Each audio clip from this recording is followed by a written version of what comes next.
Number 122, अक़लें गायब हो जाएंगी और समझ नाक़िस हो जाएगी। अक़लें गायब हो जाएंगी और समझ नाक़िस हो जाएगी।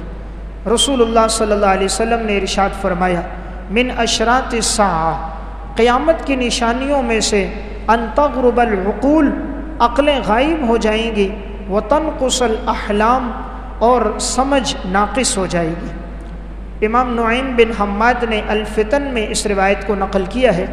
यानी इसमें आपने इशारा ये किया, इंसान की अक़ल कमज़ोर होगी, अक़लमंद लोग नहीं होंगे, समझदार और दाना लोग नहीं होंगे, बेवकूफ़ लोगों की कसरत होगी।